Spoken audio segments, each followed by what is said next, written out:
Welcome to Ahead of the Curve, Marketing Your Clinic in 2026.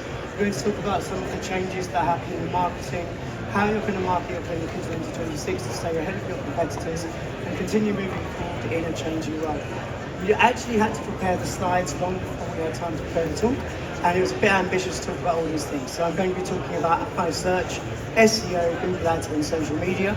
If you'd like to know about AI marketing and email marketing, our stand is just over there, so do come and see us afterwards with any questions or to talk about the things that I don't get time to cover.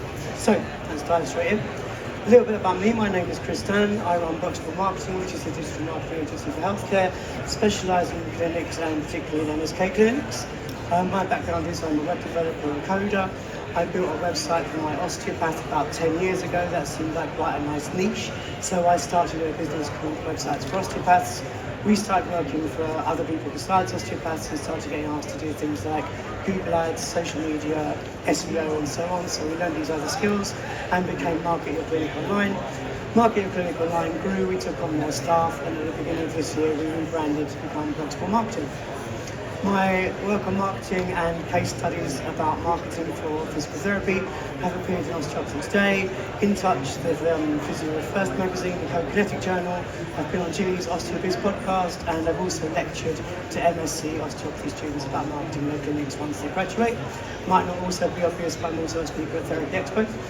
And Broxbourne Marketing is the official marketing partner of Physio First and a doctors' organisation called London Therapists Association. So we know a thing or two about marketing clinics. Just want to say as well, I've been talking for a day and a half solidly, so I'm a little bit husky. I hope it comes across okay, and I'll try and make it through the next half an hour. So let's dive straight into the first thing I want to talk about, which is optimising for AI search. So as we all know, AI has completely changed the paradigm of how we search for goods and services online. So whereas before I might go to Google and type into Google physio near me, what's much more likely to happen now is that someone goes to ChatGPT or some other AI engine and they say, hey ChatGPT, I've got a bit of pain in my elbow. Oh, that's interesting. Where does it hurt? It hurts above the bone a bit on the outside. Right, that's a lateral epicondylitis. You can get treatment for that. Thanks, ChatGPT. Where should I go to get treatment for that?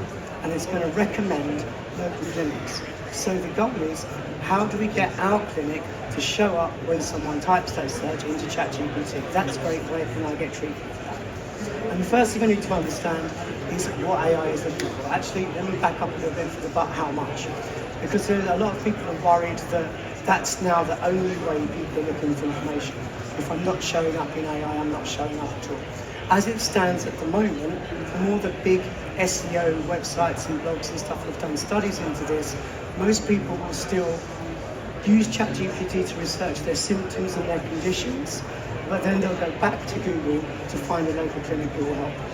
There's a lot of scaremongering from some agencies that that's not the case, but right now the evidence shows that it is. So it hasn't turned everything on its head just yet, but this paradigm of using ChatGPT to find a clinic will probably increase and increase.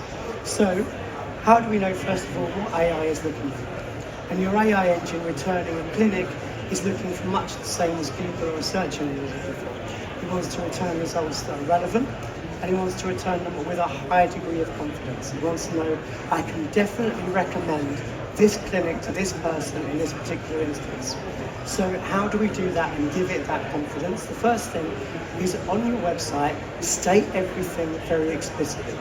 If I go to your website as a human being, or as me, and I see it says Birmingham Physio, there's an HCPC logo, there's a CSP logo, I know that you're a physiotherapist who's registered with the HCPC and CSP. AI doesn't look at it like that. You need to state everything explicitly. So say on your website, although as obvious as it might be, I am a chartered physiotherapist, I've studied here, I have these qualifications, I have this many years of experience, I am registered with these organisations. Also state very clearly different conditions that you can treat. We always did this for SEO anyway, but very important for AI. So now when someone says to AI, where can I get treatment for my tennis elbow? It says, well, how about this clinic? It says that they're a chartered physio. It mentions your condition specifically. They have the right experience. They're registered with correct bodies and so on. We're already making a big inroad into that confidence in giving us back that result.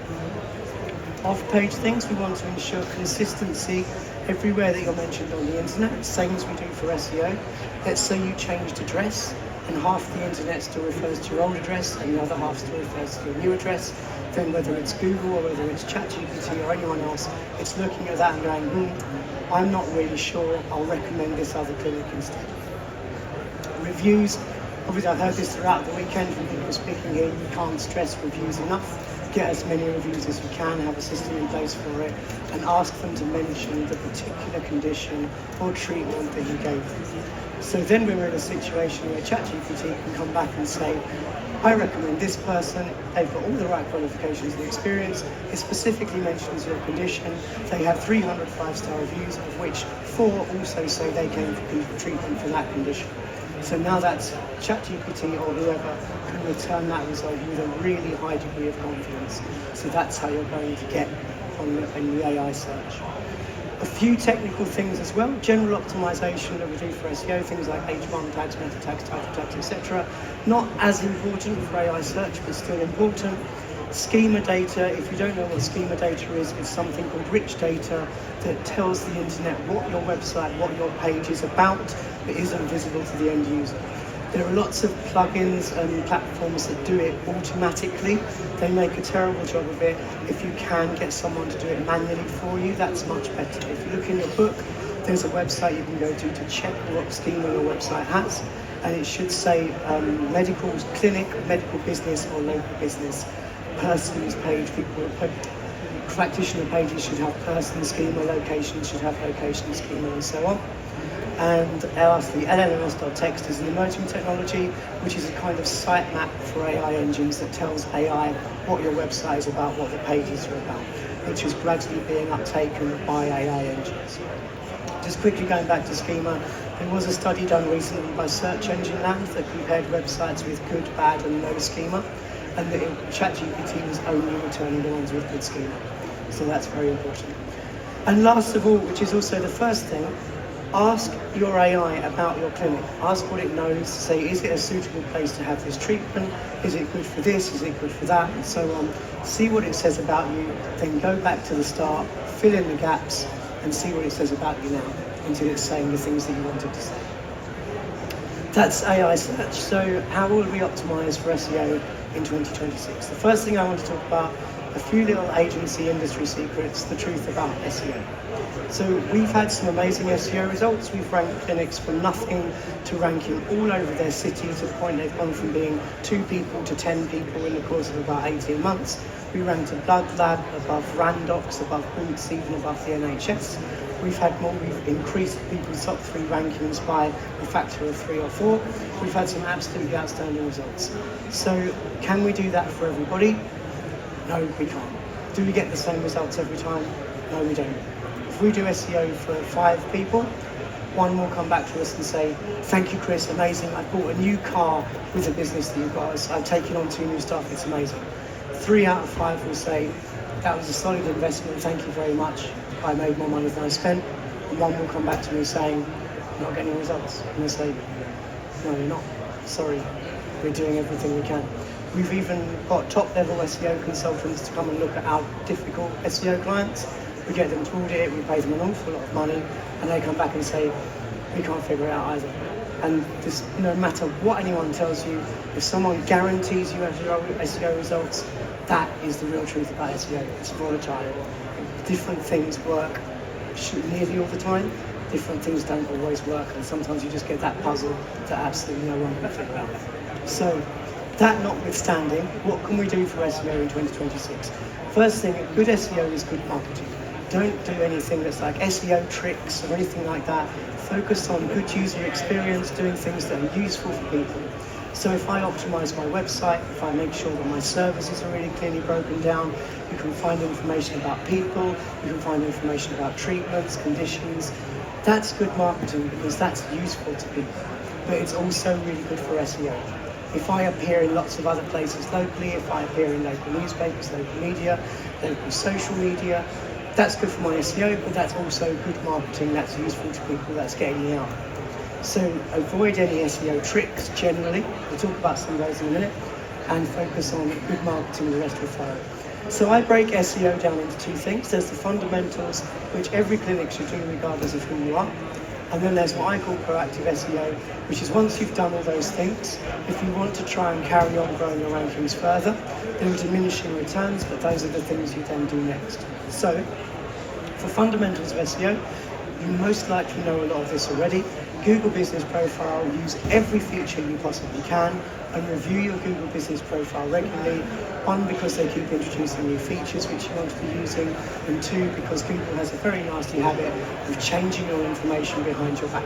They'll change your address to somewhere slightly different, decide that you don't do that service, you do this service, and so on. So go into your GBP regularly, make sure it's correct. Optimize your website in the traditional SEO way, page tags, meta tags, image alt tags, title tags, etc., etc.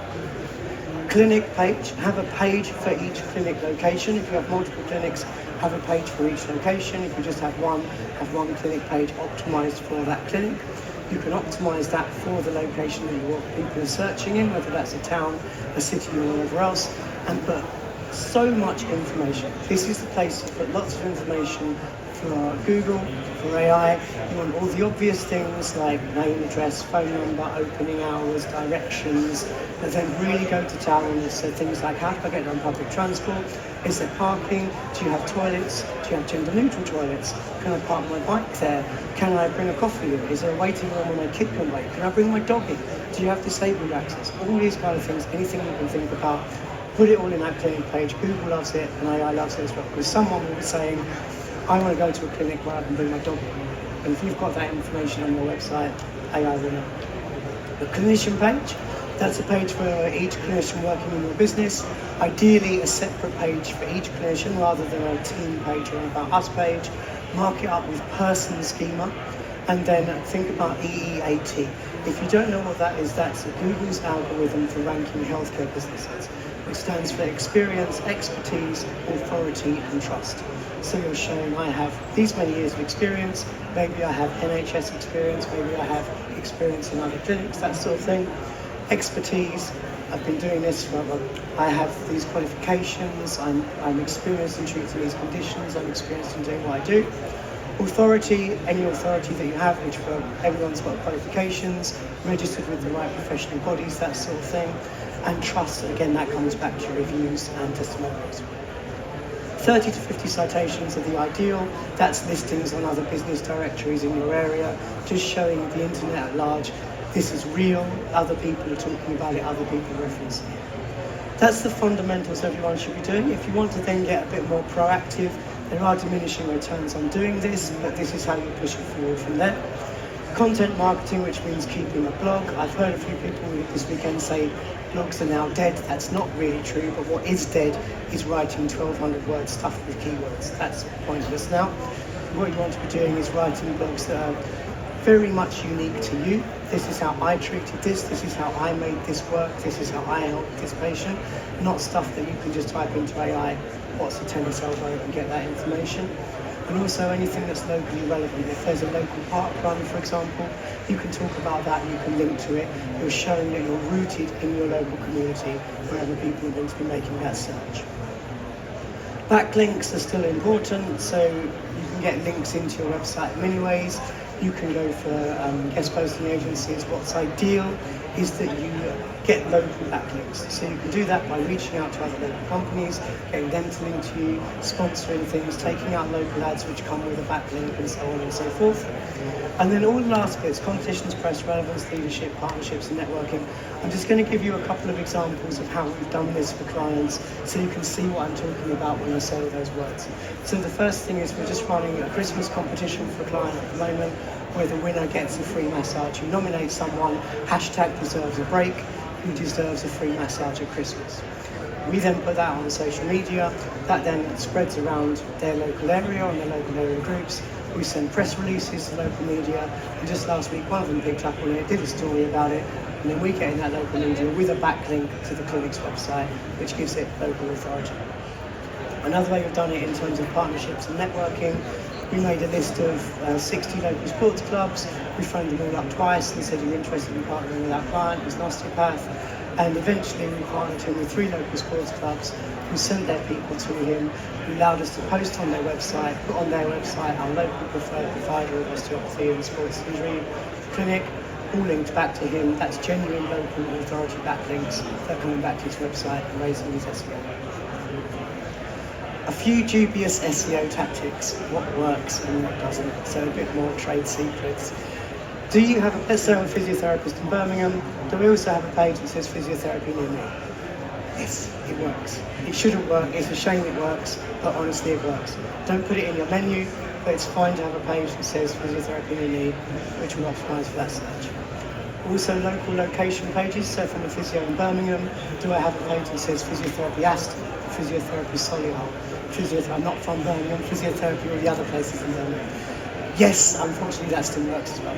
So you can do that, don't put them in your menu, don't make them visible on the website, but make them visible to Google, so when someone types in physiotherapy plus name of a very small niche town, you've got a page optimised that still works.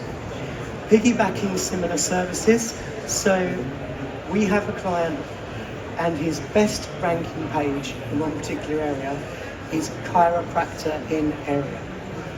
He's not a chiropractor, he's an osteopath. And when you land on the page, it ranks, I think, 3rd for chiropractor in area, in that area, I won't tell you what area. And then you click through to it and it says, hi, you're looking for chiropractor in so-and-so. I'm not a chiropractor, I'm an osteopath. But we do pretty much a lot of the same things. Here's a lot of things I can help you with. It's one of his best performing pages. It works really, really well. It shouldn't, but it does. Cheap link building services, cheap citation building services. We've trialed them all.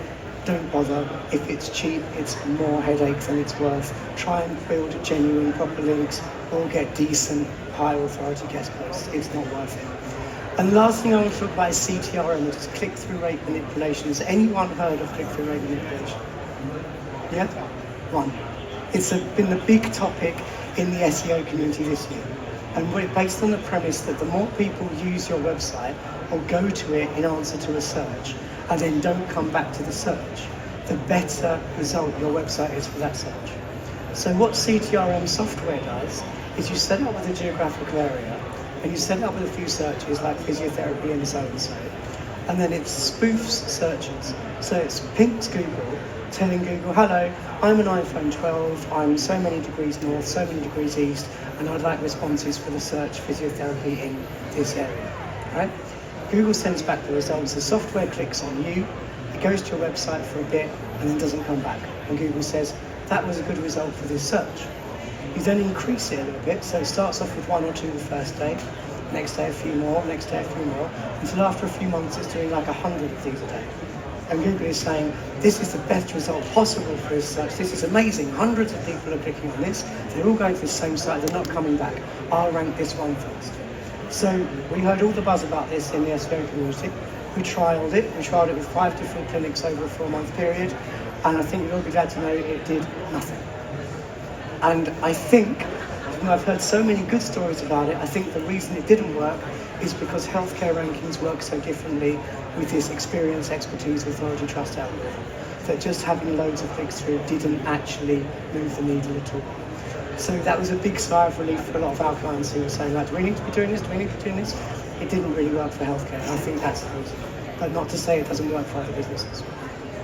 So, AI tools, that's what the last talk was about, how there's so many AI tools now that you can use to help your marketing. Like I said, I don't actually have time to go through all my slides. This was a much too ambitious talk. But if you do want to know more about what tools are the best for you to help your marketing, come over to us, Dann, we're just behind you on the left, and speak to my amazing colleague Jessica, who's at the back, and she knows much more about this stuff than I do. She has a much more diverse agency background, which is used a lot more tools than I do, which is amazing. So let's move on to Google Ads, which is a lot more my area.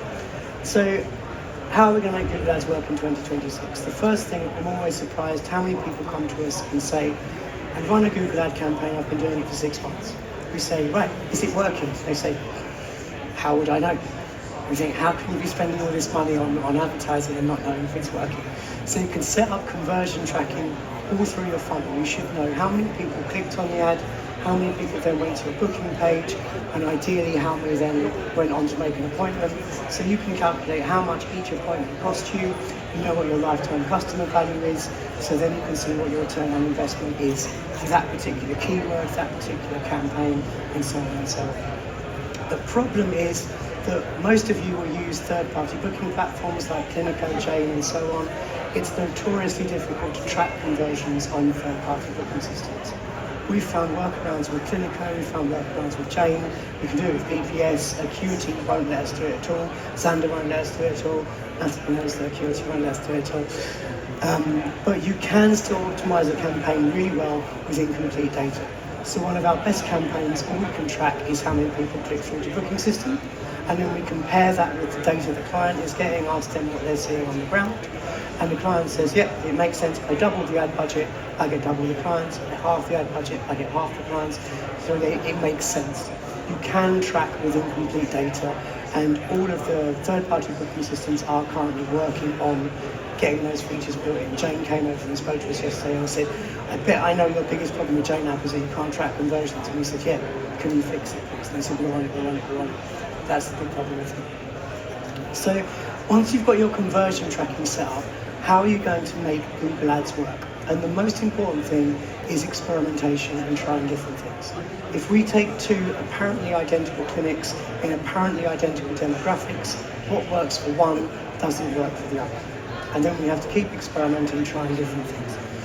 It always surprises me when we take Google Ad campaigns off of other agencies and look at them and say they've done nothing for 6 months. They set up a campaign and left it. You need to be constantly experimenting, constantly trying different things. Try different types of campaigns. So you can try a search campaign, that's what people start with. Try turning display expansion on and off. Try a performance max campaign, see if that works. It works for some, it doesn't work for others. You don't know until you try it. A/B test your ads, so try saying one thing in one ad and another thing in another ad. You might find that one gets more people clicking on it, but the other one gets more people converting, so you focus on the one that gets more people converting. A/B test your landing pages, so we're doing that with a counsellor at the moment. He's got a very salesy landing page and isn't getting conversions, so we've set up another one that's very much more empathetic, much more hand-holding, we're here to help you. A/B test the two, see which one gets the best results. And try experimenting with ad groups as well. So what we typically do is set up, let's say you're a chiropractor, we'll start off with chiropractor near me, chiropractic area, run that for a couple of months. Once that starts working, then we'll start running a back pain group, a neck pain group, a sciatica group, a sports injury group, and see which ones work and which ones don't. It's different for every clinic, no matter how identical they might seem. So absolute key, if you take one thing away from this with Google Ads, it's experimentation. Retargeting and audience targeting, we can't do that much in healthcare. Google won't let us target people that much based on conditions because they don't want people doing that. We can target people who have already visited your website, and for people like sports therapists, we can target a sports buffs audience, which works as well. So what we do a lot is maybe set up a search campaign that targets people who haven't visited your website, and a PMAX campaign that targets people who have visited your website. So they find you on search, they click through to your website, they don't make a booking there and then. The next day they go to YouTube and your ad's on YouTube. The next day they go to another website and there's a display ad for you on there as well, and so on, and you keep drip feeding them with the stuff. And the last thing about this Google Ads and SEO, something we get asked a lot, if I run Google Ads, will it help me to rank higher on Google? So the official word from Google is, no, of course not, why would it? It makes no difference. The opinion of every single digital marketer in the entire world is yes, it does. As soon as we run a Google ad campaign, we see SEO is on style. If you don't want to be cynical about it, that's because more people are using your website looks more popular, it raises its rankings. If we do want to be cynical about it, it's Google saying, let's make their SEO low so they have to run Google ads. You can draw your own conclusions. Last one, because we're not going to cover email marketing, social media. We get asked a lot about social media. We've done case studies for Physio First on big clinics and how they use social media, and for Osteopathy Today on osteopaths are doing very well on social media. We spoke to lots of big physio clinics for that case study, some of the biggest in the country, and they all said social media is not a lead gen channel. It it doesn't get us new patients. We put loads of money into it, loads of time. It's only there so people can check us out. It's there for the kudos, it's there for the human factor. It's not a lead gen stream.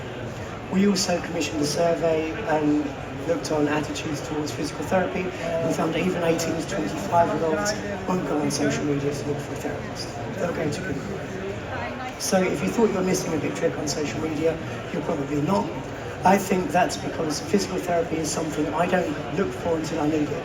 If I'm a personal trainer and my personal trainer is putting out stuff on Facebook every day saying you could have six-pack abs like mine, eventually after 6 weeks of seeing this every day I might go, yeah, go on and sign me up.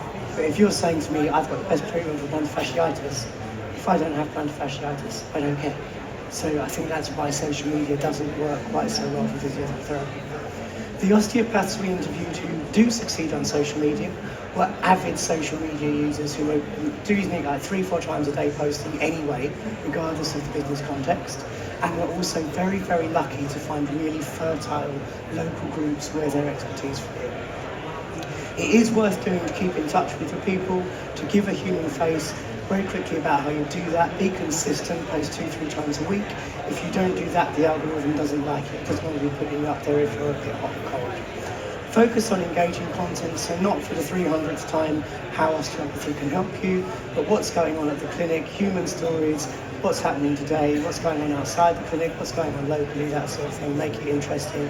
Mix that in with stuff about real treatment and how it can help people. And lastly, use AI to increase your output. Again, what Manny's talk was about just now.